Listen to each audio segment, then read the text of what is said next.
नमस्कार दोस्तों, stock market studies में फिर से एक बार आपको बहुत-बहुत स्वागत है। तो आज यहाँ पे मैं डिस्कशन करूँगा कुछ इम्पोर्टेंस कंपनी के बारे में, कुछ इम्पोर्टेंस इन्फॉर्मेशन के बारे में और साथ ही साथ उस कंपनी के टेक्निकली चार्ट पैटर्न्स के बारे में भी डिस्कशन करूँगा। जहाँ पे आपको एक अंदाज़ा मिले कि एज़ अ स्विंग ट्रेडर्स किस तरीके से ट्रेड करते हैं और एज़ अ स्विंग ट्रेडर्स किस तरीके से टारगेट को अचीव कराते हैं। मतलब कौन-सा लेवल्स में वो टारगेट लेते हैं। तो सब कुछ मैं डिस्कशन करूँगा, तो वीडियो को लास्ट तक देखने के लिए मैं रिक्वेस्ट भी करूँगा और साथ ही साथ अभी तक चैनल को सब्सक्राइब नहीं किया, तो वो सबसे पहले कर लीजिएगा। क्योंकि मैं डेली बेसिस इन्फॉर्मेशन अपडेट्स आपके लिए कंटिन्यूअसली वीडियो बना के लेके आता हूँ। तो सबसे पहले जो कंपनी है, जिस कंपनी के बारे में बात करूँ उसका नाम है डिक्सन टेक्नोलॉजीज़। देखिए डिक्सन टेक्नोलॉजीज़ मेरी एक पसंदीदा कंपनी भी है क्योंकि इस कंपनी के ऊपर मैं अ, इन डिटेल्स बहुत सारे वीडियोस आपको शेयर किया हूँ क्योंकि गवर्नमेंट का जो पीएलआई स्कीम है, उस स्कीम में इस कंपनी को बहुत फ़ायदा मिला।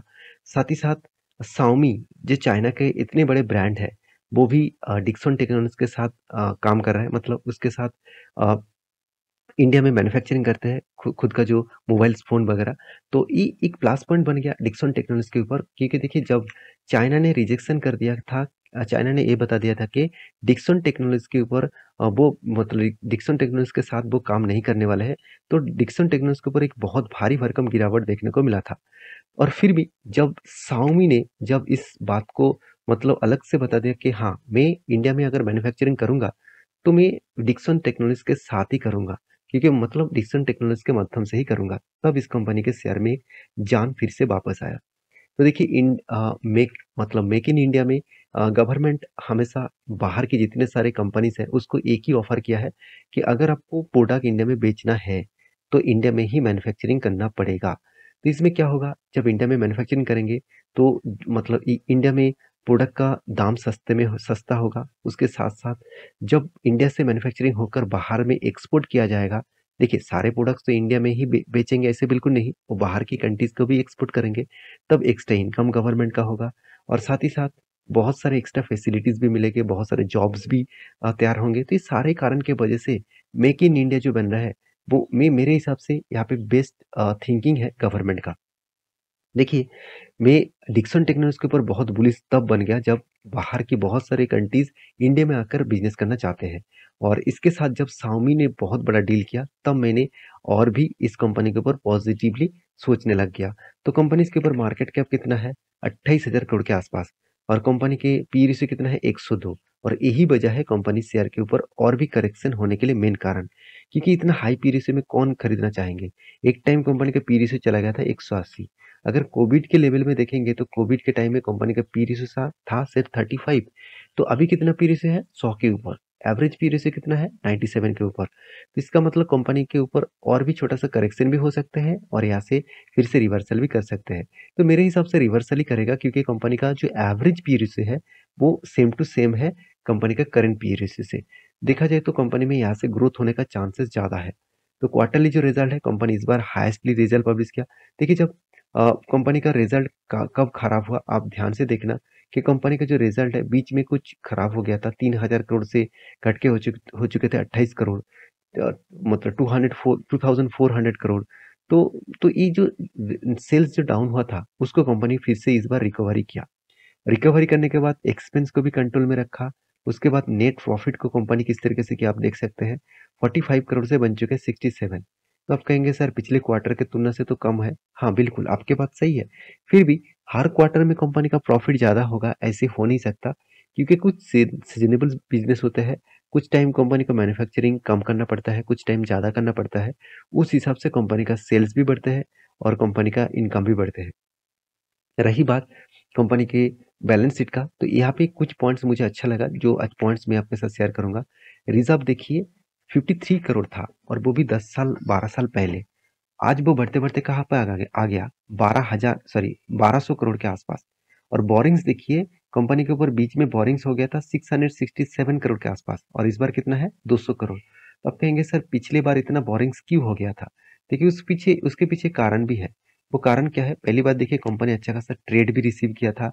उसके साथ-साथ कंपनी ने क्या किया, यहाँ पे जो लायबिलिटीज़ थे, वो लायबिलिटी कितना था? ट्रेड्स पेबल तो कंपनी को ट्रेड्स में अच्छा खासा पेबल्स भी करना पड़ा। कितना पे किया? 2,300 करोड़। तो इतना ट्रेड्स पेबल करना था तो इसलिए कंपनी क्या किया? कर्जा ले लिया। क्योंकि कंपनी का जो नेट प्रॉफिट था अगर प्रॉफिट एंड लॉस के बारे में बात करूँ तो पिछले साल में सिर्फ 190 करोड़ का प्रॉफिट था। तो इतने पैसे में तो वो सारे पॉइंट को मेजर नहीं कर पाते, तो इसीलिए कंपनी कर्जा लिया था। तो कंपनीज के जो इन्वेस्टर है उसके बारे में बात करूँ तो देखिए बीच में एफएस के पास एफएस के पास 16% होल्डिंग था, अभी 15% के आसपास है। डीएस ने खुद का होल्डिंग को इंक्रीज किया और पब्लिक ने भी अच्छा खासा होल्डिंग्स किए। और रही बात प्रोमोटर के, तो प्रोमोटर के पास भी होल्डिंग्स अच्छा खासा देखने को मिला। तो रही बात एज ए चार्ट पैटर्न्स का, तो मैंने आपको एक ट्रेड मेंशन किया। ऑलमोस्ट मैं कहाँ पे एंटी बना था मैं आपके साथ शेयर किया हूँ, फिर भी मैं आपको बता रहा हूँ कि यहाँ पे क्या बना। मैं आपको पहले बता दूं, यहाँ पे क्या बना, एक शोल्डर बना, उसके बाद एक बिग हेड बना, उसके बाद एक शोल्डर बना। और इस शोल्डर ने यहाँ पे क्या कर दिया, ब्रेकआउट भी दे दिया।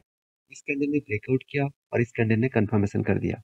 मगर इस कैंडल के ऊपर इस कैंडल ने कंफर्मेशन करने के बाद ही एंटी लेवल्स मिल चुके थे। तो मैंने यहाँ पे तो एंटी ले लिया और मेरा जो टारगेट निकल के आ रहा है, ये जो कप का जो साइज है, हेड का जो साइज है, यही इसका टारगेट बनेगा। और टारगेट बनेगा 44% के आसपास। सोचिए, अगर एक साल में भी अगर मुझे 44% का रिटर्न मिले तो भी मेरे लिए बहुत बड़ी बात है, क्योंकि हम लोग तो 15% 20% के आसपास रिटर्न पाने के लिए तरसते हैं। और जहाँ पे इस कंपनी 44% के आसपास रिटर्न देने के लिए तैयार है। और मैं इस तरीके से रिटर्न को क्यों पॉजिटिवली सोच रहा हूँ, क्योंकि कंपनी का जो ट्रेड बना है, वो जो ट्रेड बना है वो कंपनी का प्रीवियस जो हाई है, लाइफ टाइम जो हाई है, उसके नीचे बना। जब कुछ उसके नीचे ट्रेड बनता है तो हायर पॉसिबिलिटी है उसको अचीव होने का। तो फिर भी अचीव होगा क्या नहीं होगा वो तो आपको बाद में ही पता चलेगा। मैं कंटिन्यूअसली इसके ऊपर वीडियो बनाता रहूंगा, आप जरूर देखते रहिए। नेक्स्ट जो कंपनी जिसके बारे में बात करूँ उसका नाम है आईआरएफसी। देखिए, आप आईआरएफसी के बारे में बात करो तो इंडियन रेलवे फाइनेंस कॉर्पोरेशन। देखिए, एक टाइम रेलवे गवर्नमेंट बैंकिंग से अलग फाइनेंस कंपनी से काम करते थे। तब रेलवे ने सोचा कि जितने सारे रेलवे कंपनी से अगर उसको अलग से फाइनेंस लेना है तो कोई ना कोई अलग कंपनी होना चाहिए। तो इसलिए आईआरएफसी का जन्म हुआ और 1986 में इस कंपनी स्टार्ट किया गया। और इस कंपनी टोटली फंडिंग के ऊपर काम करते हैं। इतने सारे बोरिंग्स देना मतलब कर्जा देना। और कर्जा आपको नहीं मिलेगा, कोई भी अलग कॉर्पोरेट को नहीं मिलेगा, सिर्फ के सिर्फ रेलवे कंपनी को ही मिलेगा। आप देखेंगे यहाँ पे खुद ही, तो 1986 में स्टार्ट हुआ। Indian railway finance corporation borrows, आप देखेंगे तो fund from the financial markets to finance the acquisitions and आप देख सकते हैं creation of asset which of the leased out of the Indian railway finance lease. इसका मतलब इंडियन रेलवे के ऊपर जितने सारे कर्जा चाहिए होते हैं, तो वो कर्जे को फाइनेंस का हिसाब से इसी कंपनी प्रोवाइड करेंगे। तो आप कहेंगे सर इस कंपनी में ऐसा क्या हुआ जो आप इस कंपनी के ऊपर वीडियो बनाने के लिए आ गया। हाँ, इस कंपनी के ऊपर जो अपडेट है, पहली अपडेट जो है, कंपनी का जो शेयर होल्डिंग, प्रोमोटर के पास 86.36% के आसपास होल्डिंग्स है। अगर इससे आप 75% माइनस कर दूं, तो 75% माइनस क्यों कर रहा हूँ, क्योंकि यहाँ पे निकल के आएगा 6311। तो 11.36% के आसपास यहाँ पे शेयर एक्स्ट्रा निकल के आ रहा है, जो इसको ओएफएस के माध्यम से बेचना पड़ेगा। क्योंकि क्यों बेचना पड़ेगा, क्योंकि सेबी के रूल्स के हिसाब से 75% के ऊपर होल्डिंग्स किसी भी कंपनीज के ऊपर नहीं होना चाहिए। तो उस हिसाब से देखा है तो कंपनी के एक्स्ट्रा जो शेयर्स है उसको बेचना पड़ेगा। तो लगातार जो जिस तरीके से शेयर भाग रहा है, जिस तरीके से शेयर लगातार भाग रहा है, अगर मैं आपको चार्ट पैटर्न दिखा दूं, ध्यान से देखना। आरएफसी के ऊपर देखिए किस तरीके से परफॉर्मेंस हुआ। मैं कहाँ पे ट्रेड बना वो मैं आपके साथ शेयर करूंगा। उससे पहले देखिए कंटिन्यूअसली यहाँ पे देखिए बाइंग हुआ। तो इस बाइंग होने के पीछे एक ही कारण है।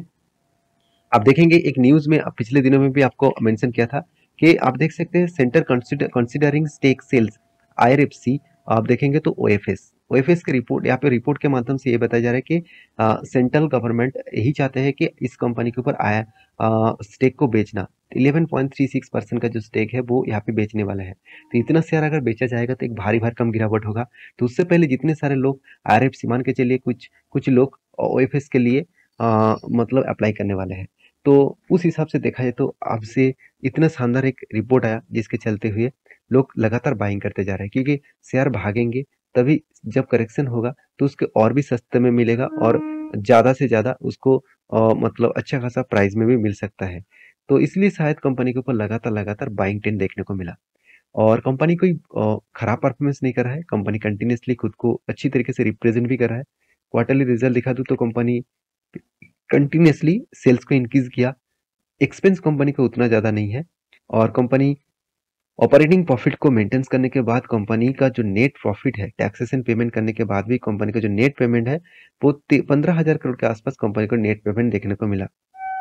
तो कंपनी इस बार हाईएस्ट नेट पेमेंट जनरेट किया, और मतलब हाईएस्ट मतलब पिछले बार भी अच्छा खासा प्रॉफिट हुआ था। तो कंटिन्यूअसली कंपनी पिछले क्वार्टर की तुलना से कंपनी हाईएस्ट प्रॉफिट जनरेट किया, और इसी के चलते कंपनी के ऊपर एक ग्रोथ आने का चांसेस है। तो कंपनी के ऊपर चार्ट पैटर्न्स के बारे में बात करूँ तो मैंने आपको एक ट्रेड मेंशन किया था। वो ट्रेड क्या था, यहाँ पे एक हैंडल क्रिएट हुआ, उसके बाद एक हेड बना, सॉरी पहले शोल्डर क्रिएट हुआ, उसके बाद एक हेड बना, उसके बाद एक शोल्डर बना। तो जब कुछ इस तरीके से ट्रेन भी बनता है हायर साइड में, इसका मतलब जो स्विंग लो था उस लो को बीट नहीं कर पाया, मतलब ब्रेक नहीं कर पाया। इसका मतलब बायर ज्यादा एक्टिव था, और इसीलिए देखिए ब्रेकआउट हुआ, और उसके बाद किस तरीके से धमाका परफॉर्मेंस दिया, और 30% का गेन सिर्फ के सिर्फ एक हफ्ते में दे दिया। 1 वीक के अंदर अंदर कंपनी आपको 30% का गेन दे दिया। तो आप कहेंगे सर ट्रेड तो मिस हो चुका है। तो देखिए ट्रेड आपका मिस हुआ से वो अलग बात है, जब ट्रेड बना था तब भी मैं आपको वीडियो बना के बताया था, और आपको मैं टेलीग्राम में भी अपडेट दिया था। क्यों दिया था? क्योंकि आपको पता चले कि एक्चुअली क्या हो रहा है। देखिए मैं आपको बहुत बार बोल चुका हूँ, जहां जहां पे इस तरीके से ट्रेड बना आप ध्यान से देखना, वहां पे वॉल्यूम कितना ज्यादा है। यहाँ पे भी ट्रेड बना, वॉल्यूम लगातार, यहाँ पे भी ट्रेड बना, तब मुझे कंफर्मेशन और भी ज्यादा हो गया कि यहाँ पे कंटिन्यूसली वॉल्यूम तब हो रहा है जब शेयर को भगाने के लिए ऊपर लेके जा रहा है। मतलब बाइंग बहुत तेजी से हो रहा है। यहाँ पे भी बाइंग हुआ, यहाँ पे भी बाइंग हो रहा है। इसका मतलब इस लेवल को अगर ब्रेकआउट करेगा तो इजीली टारगेट मिलेगा। तो मुझे इतना अंदाजा नहीं था कि इतना फटाफट टारगेट मिल जाएगा। तो कोई बात नहीं, कभी कभी जल्द से जल्द मिल जाता है, कभी कभी बहुत टाइम लग जाता है। तो आपका अगर टारगेट रेशियो ठीक ठाक है तो उसको आपको अगर 6 मंथ 8 मंथ में मिले तो भी कोई बात नहीं। तो नेक्स्ट जो कंपनी जिसके बारे में बात करूँ उसका नाम है एवेन्यू सुपरमार्ट, जिसका नाम एक्चुअली डीमार्ट है। इस कंपनी का पी रेशियो एक टाइम 300 के ऊपर चलता था। तो तब मैं आपको चिल्ला चिल्ला कर यही बता रहा था कि आज नहीं तो कल इस कंपनी के ऊपर एक भारी भरकम गिरावट दिखेगा। तो भारी भरकम गिरावट दिखने को मिला, और कंपनी 4,600 में चलने वाला कंपनी 3,200 तक आ गया था। करीबन 1,400 पॉइंट्स के नीचे कंपनी ट्रेड कर रहा था। तो फिर से कंपनी देखिए छोटा मोटा रिकवरी किए। तो कितना रिकवरी हुआ और कहाँ पे हुआ वो मैं आपको दिखाऊंगा। उससे पहले कंपनी का परफॉर्मेंस देख लीजिए। आरओसी आरओई तो बेस्ट है, कंपनी का इनकम भी अच्छा खासा है, डेप्थ भी कंपनी की एकदम ना के बराबर है। इस कंपनी के प्रोमोटर के पास 74.6% के आसपास होल्डिंग्स है। तो कंपनी में खासियत कहाँ पे है वो मैं आपको सबसे पहले दिखा देता हूँ। ध्यान से एक चीज को देखना कि कंपनी का जो फिक्स एसेट है, इस एसेट में एक चीज, चलो मैं आपको मार्किंग करके दे रहा हूँ, हाँ अभी ठीक है। देखिए फिक्स एसेट में एक चीज देखना, कंपनी का लैंड और बिल्डिंग, इस दोनों में कंपनी का वो सबसे बड़ा इन्वेस्टमेंट है। तो डीमार्ट के जो बिजनेस रूल्स है, राधा किशन दमानी जी इसका फाउंडर है, मतलब उन्होंने इसको स्टार्टिंग किया इस बिजनेस को। तो उन्होंने एक बात हमेशा मेंशन किया कि अगर मैं जिस जगह पे बिजनेस कर रहा हूँ उस जगह को अगर मैं खुद खरीद के बिजनेस करूंगा, खुद खरीद के मॉल्स बनाकर मैं अगर प्रोडक्ट बेचूं, कल जाकर जाकर अगर मेरा बिजनेस में कुछ तकलीफ भी हुए, कुछ फंडिंग का जरूरत भी है, तो मुझे कर्जा नहीं लेना पड़ेगा। मैं किसी भी एक जगह को बेच दूंगा और वहां से मुझे रेवेन्यू जनरेट हो जाएगा। तो ये बात सही भी है एक पॉइंट ऑफ व्यू से। मेरे हिसाब से तो बेस्ट पॉइंट है, क्योंकि देखिए आज हम लोग क्या करते हैं, जमीन खरीद के रखते हैं। क्योंकि आज जिस जमीन का कीमत मान के चलिए 5 लाख, जिस जमीन का कीमत है उस जमीन का कीमत अगले 10 साल में वही जमीन का कीमत 50 लाख बन जाएगा। उससे भी ज्यादा भी बन सकते हैं, करोड़ों में भी बन सकते हैं। तो मतलब 50 लाख मैंने तो कम बता दिया। अगर अगर जमीन का सही जगह पे वैल्यूएशन भी सही है तो अच्छा खासा आपको प्रॉफिट मिल सकता है। सेम टू सेम इसी थिंकिंग के हिसाब से कंपनी के ऊपर काम किया जा रहा है। तो मैं इस कंपनी के बारे में एक ही बात कहूँगा, कंपनी में हमेशा एक अच्छा परफॉर्मेंस देखने को मिला है। तो आज कंपनी के ऊपर शेयर में करेक्शन हुआ, इसका मतलब आपको बेस्ट अपॉर्चुनिटी दिया जा रहा है, बेस्ट डिस्काउंट के प्राइस में दिया जा रहा है। तो कितना डिस्काउंट दिया जा रहा है वो देख लीजिए। तो मैंने एक आपको ट्रेड मेंशन किया था, वो ट्रेड क्या था, यहाँ पे एक डबल शोल्डर बना, उसके बाद एक बिग हेड बना। तो मैं इंतजार कर रहा हूँ नेक्स्ट शोल्डर का। तो यहाँ पे अगर शोल्डर क्रिएट हुआ तो मेरा एंट्री लेवल यहाँ पे बनेगा, और मेरा टारगेट बहुत बड़ा सा टारगेट लेकर मैं चलूंगा। और ये एंट्री लेवल जब बनेगा तो हायर चांसेस होगा वो ऊपर जाने के लिए, क्योंकि वो प्रीवियस हाई के नीचे ही एंट्री लेवल्स बन रहा है। तो एक प्लस पॉइंट होगा यहाँ पे। तो बाकी आप जब कोई भी एंट्री लेवल्स बनेगा मैं आपके साथ जरूर वीडियो बनाकर शेयर करूंगा। नेक्स्ट जो कंपनी जिसके बारे में बात करूँ उसका नाम है रेमिडियम लाइफ केयर लिमिटेड। तो इस कंपनी के बारे में बात करूँ, इसका एक ट्रेडिंग कंपनी है, और कंपनी का खासियत के बारे में बात करूँ तो कंपनी का कोई भी डेप्थ नहीं है। हाँ, कंपनी की इनकम ना के बराबर है। कंपनी छोटा-सा एक स्मॉल कैप टाइप कंपनी है। कंपनी का आरओसी, आरओई तो बेस्ट है, मगर कंपनी का वैल्यूएशन बहुत ज़्यादा है। देखिए कंपनी का वैल्यूएशन कितना हाई है, आज कंपनी का वैल्यूएशन टॉप लेवल में है और कंपनी का एक टाइम मतलब मीडियम पी रेशियो कितना है? पी रेशियो देखा जाए तो 36 है। इसका मतलब कंपनी ओवर वैल्यूड है, बहुत ज़्यादा ओवर वैल्यूड है। आज नहीं तो कल उसके ऊपर करेक्शन हो सकते हैं। क्वार्टरली रिजल्ट के बारे में बात करूँ, देखिए कंटीन्यूअसली कंपनी सेल्स को देखिए इंक्रीज़ किया इस बार, हाईएस्ट सेल इंक्रीज़ किया, एक्सपेंस भी कंपनी ज़्यादा कर दिया, इसलिए कंपनी का जो प्रॉफिट है, उतना ज़्यादा नहीं देखने को मिला। तो मुझे प्रॉफिट में उतना खासियत कुछ देखने को नहीं मिला है। तो इसीलिए इस कंपनी के ऊपर मैं निवेश नहीं किया और निवेश करूँगा भी नहीं जब तक इसका परफॉर्मेंस सही ना हो। तो कंपनी इसके ऊपर सबसे बड़ी बात है कंपनी का, देखिए बोरिंग्स तो कम है और रिज़र्व भी कम है, मगर कंपनी का लायबिलिटी बहुत ज़्यादा बढ़ गया। तो जब कोई कंपनी का लायबिलिटी बढ़ जाते हैं तो कंपनी के ऊपर एक वीकनेस भी देखने को मिल जाते हैं। तो ये सारे पॉइंट्स मैं आपके साथ इसीलिए शेयर कर रहा हूँ क्योंकि कंपनी यहाँ पे स्प्लिट देने का अनाउंसमेंट किया। कंपनी 10 का फेस वैल्यू ₹5 करेगा, इसका मतलब हर एक शेयर में आपको 2 शेयर मिलेगा। तो जर जब कंपनी के स्प्लिट होगा, तब आपको एक्स्ट्रा बेनिफिट मिलेगा। तो मैं कंपनी का परफॉर्मेंस आपको इसीलिए दिखाया हूँ, क्योंकि इस तरीके से कंपनी के ऊपर स्प्लिट के लिए निवेश करना मतलब खतरे से खाली नहीं है। तो बाकी आप समझदार हैं, उस हिसाब से ज़रूर काम करिए। मेरे कहने में आप सीखिए, मेरे कहने में कोई भी टेढ़ मत लीजिए। मेरा काम है आपको सारी जानकारी देना, सिखाना, समझाना और बाकी आप समझदारी से काम लीजिएगा। और मिलते हैं नेक्स्ट वीडियो में, तब तक के लिए अच्छे से रहिए, अपने ख्याल रखिए। धन्यवाद।